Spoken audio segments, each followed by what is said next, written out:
June 19, 1944. The flight deck of the Imperial Japanese Navy carrier Taiho, 480 kilometers west of the Mariana Islands, Philippine Sea. Vice Admiral Ozawa, 57, commanding the mobile fleet's first carrier striking force, reads the first wave launch report and marks the time. 8:30 hours. Before him, the largest carrier air battle in history is 40 minutes from beginning. Behind him, 9 fleet and light carriers are turning into the wind. The air groups forming overhead represent 5 years of Japanese naval aviation investment. 430 aircraft in the first 2 waves alone, with 172 more committed to land bases on Guam, Tinian, and Rota. The designation on Ozawa's operational order was Operation A-Go. The plan called for a decisive engagement that would destroy American carrier aviation in a single afternoon. The mobile fleet carried aircraft with a combined combat radius exceeding 300 nautical miles, significantly beyond the range of American carrier aircraft. Japanese pilots would attack the American fleet, land on the Marianas Island airfields to refuel and rearm, then strike again on the return leg. The Americans could not do this. Their aircraft did not have the range. 36 hours earlier, American submarines USS Kavala and USS Albacore had already reported the mobile fleet's position and course to Vice Admiral Mark Mitcher aboard USS Lexington. Mitcher had the location. He had the bearing. He had the time. And he had something else that Ozawa did not know existed in the form it had taken by June 1944. He had the forger. That was the American pilot's informal name for it. The official designation was the Combat Information Center, the CIC, aboard each American carrier, networked by voice radio to a fighter direction system that could simultaneously track, intercept, and destroy incoming aircraft at ranges and volumes that Japanese aviation doctrine had never modeled, because Japanese doctrine in 1944 was still built on assumptions formed in 1941, and 1941 was a different war. Read that sentence twice. The Japanese pilots launching from Ozawa's carriers on the morning of June 19 were flying into an air defense architecture that had been systematically built, tested, and refined over 30 months of Pacific combat. They had no briefing that described it accurately. Their intelligence on American carrier fighter direction was 3 years out of date. They knew the Grumman F-6F Hellcat existed. They did not know what it could do in the hands of a pilot guided by a CIC officer tracking the incoming raid on radar from 130 miles out. The first wave launched at Orwate 30. It consisted of 69 aircraft, Mitsubishi A6M-0 fighters, Yokosuka D-4Y Judy dive bombers, and Nakajima B-6N Jill torpedo bombers. The formation was correct. The navigation was accurate. The pilots were experienced by the standards available to Japan in mid-1944. The problem was not what they brought.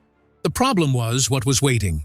Lieutenant Commander Paul Buey, 32, of Fighter Squadron 16 aboard USS Lexington, was already airborne with his Hellcat division when the CIC officer's voice came over the radio with the intercept vector. The bearing was 265 degrees. Range, 72 miles. Altitude, 18,000 feet. Bai turned his division onto the intercept heading and pushed the throttle forward. His F6F3 Hellcat, Bureau number 40467, had a top speed of 376 miles per hour and a rate of climb that exceeded anything the Japanese first wave was flying. He was above them before they saw him. What happened in the next 6 hours over the Philippine Sea has been called many things in the decades since. American pilots called it the Great Marianas Turkey Shoot, with the quietly professional amusement of men who understood exactly what the numbers meant. The Japanese Navy had no word for it. Part 2 will explain why. In the autumn of 1942, after the Guadalcanal campaign had demonstrated both the ferocity and the cost of carrier aviation combat in the Pacific, the U.S. Navy's Bureau of Aeronautics commissioned a systematic review of fighter direction. Failures at the Battle of Santa Cruz in October 1942, the review was assigned to Commander John Thatch, 36, the architect of the defensive weaving tactic, the Thatch Weave, that had kept the American fighter pilots alive against the superior turning zero in the war's early months. Thatch's review ran to 40 pages. Its central finding was not about aircraft performance. It was about information. American fighter direction in 1942 was reactive. A radar contact appeared. A controller vectored fighters toward it.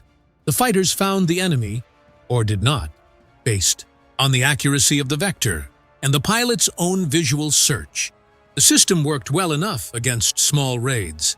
Against a coordinated multi-wave attack by an experienced enemy, it was consistently too slow. Fighters arrived late, low on fuel, and at the wrong altitude. The enemy got through. Thatch recommended a structural solution. The Combat Information Center, the CIC, needed to become the primary tactical brain of the carrier task force, not a support function for the bridge.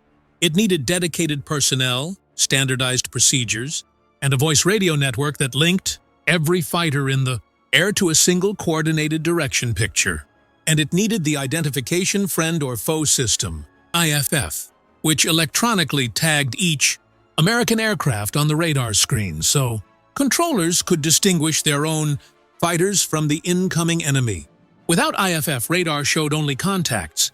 With IFF, radar showed a battle picture. Think about what this meant.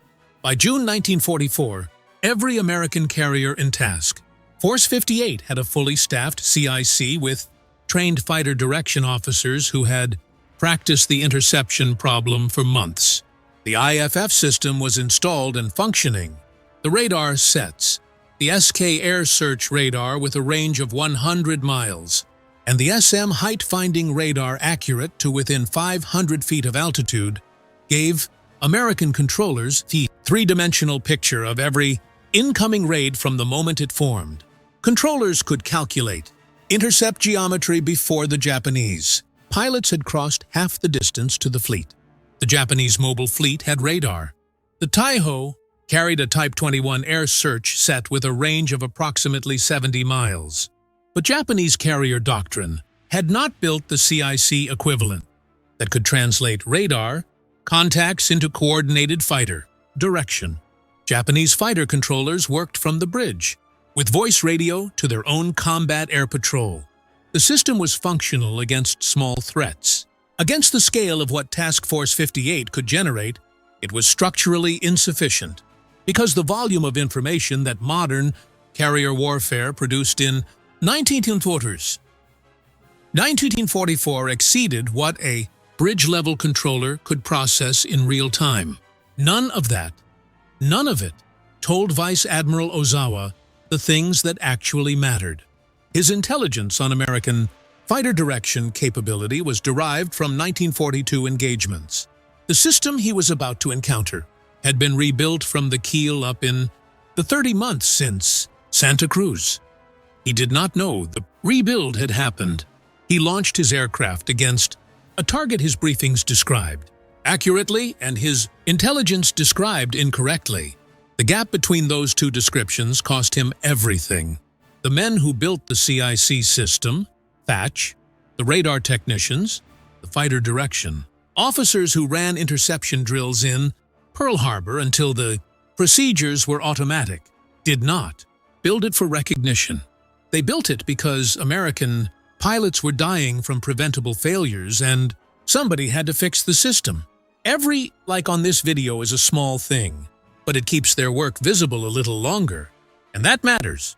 June 19, 1944, 1,000 hours. The CIC aboard USS Lexington, Task Force 58 flagship. Fighter Direction Officer Lieutenant Joseph Eggert, 29, tracks the second Japanese wave on his SK radar screen.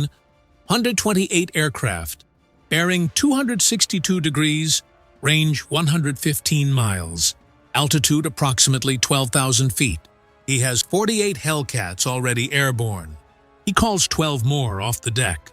He vectors the intercept at $25,000. Feet, well above the incoming.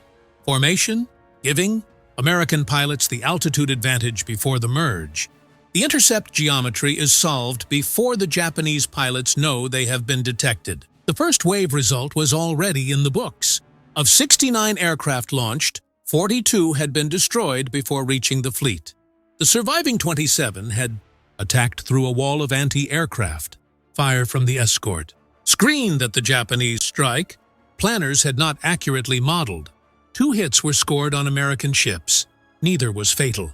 The exchange rate, 42 Japanese aircraft for 0. American ships was not a product of superior Japanese courage or inferior American courage. It was a product of the system. Here is the part the Japanese High Command did not at first fully understand. The American Hellcat pilots were not simply better individual flyers. Some were not. What they possessed that the Japanese pilots lacked was positional awareness, delivered to them by Eggert and his CIC team in real time, continuously updated, accurate to within miles and hundreds of feet of altitude. A Japanese pilot entering the combat area was reacting to what he could see from his cockpit. An American pilot entering the combat area was acting on information that extended 100 miles in every direction. The tactical results compounded across all 4 Japanese waves. The first wave lost 42 of 69 aircraft. The second wave, 128 aircraft, lost 97. The third wave, 47 aircraft targeting the northern carrier groups, encountered Hellcats vectored by CIC ahead of their arrival and lost 7 of 15 committed to the strike axis, with the remainder turned back short of the fleet. The fourth wave lost 73 of 82, aircraft to fighters and anti-aircraft fire combined. By 1500 hours, Ozawa had expended 4 coordinated strike waves. His air groups were functionally destroyed. Ozawa's own carriers had also suffered. USS Cavala's torpedoes had found the Shokaku at 1122 hours. The carrier burned for 3 hours and sank with 1,272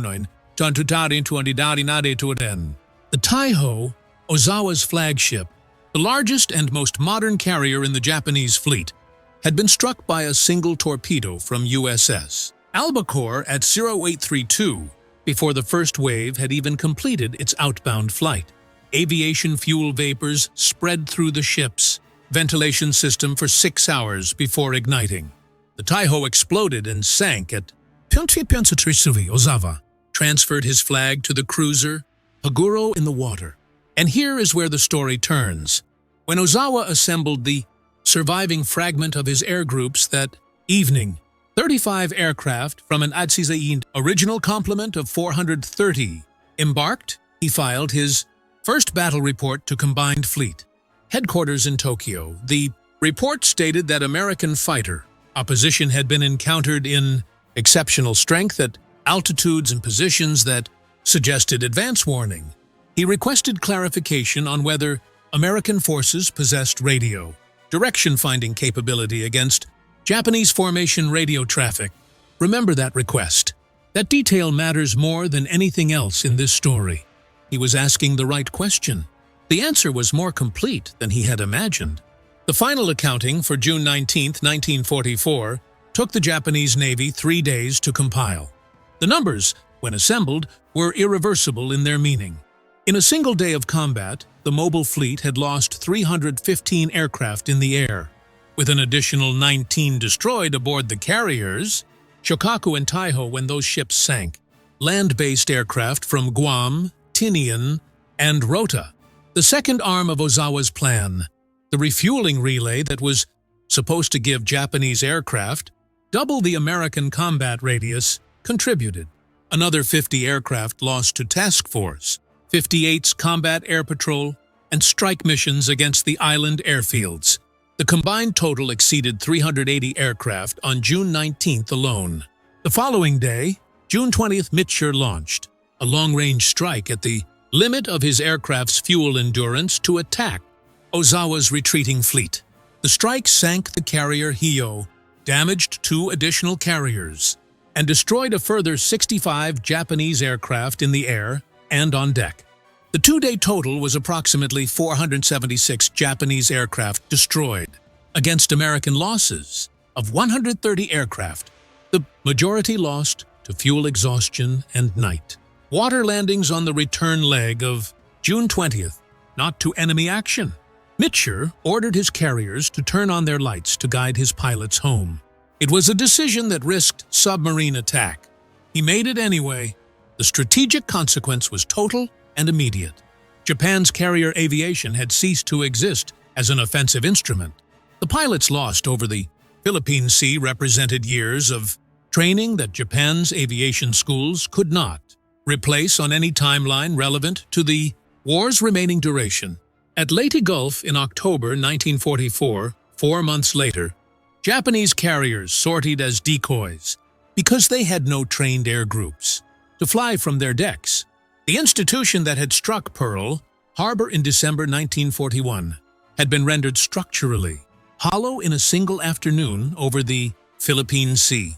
Vice Admiral Ozawa survived the battle and Leyte Gulf. He testified before the post-war U.S. Strategic Bombing Survey in TD2 1945 when asked to identify the primary factor in the Philippine Sea defeat. He did not cite aircraft performance or fuel shortages or the loss of his flagship. He cited the American Fighter Direction System. He said that his pilots had been intercepted at distances and altitudes that were not possible under any tactical framework he had been given. He said that he had not known the American system had reached that capability. He said, with the measured precision of a professional officer reviewing his own defeat, that the battle had been decided before the aircraft left his decks. This is the thing worth sitting with for a moment.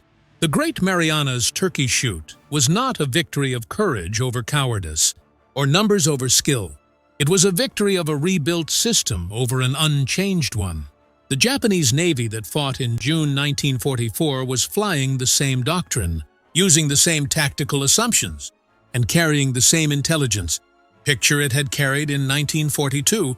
The Bow American Navy that met it had spent 30 months methodically identifying every failure, correcting every procedure, and building an air defense architecture that transformed radar contacts into destroyed aircraft with a speed and precision the Japanese had never modeled.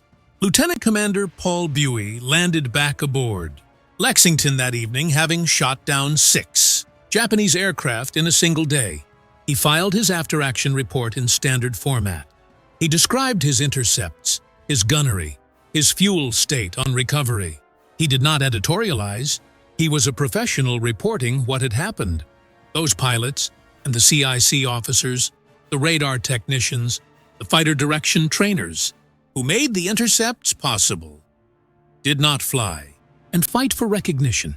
They flew because the system required it and the country needed it, and somebody had to be at 25,000 feet when the vectors came through.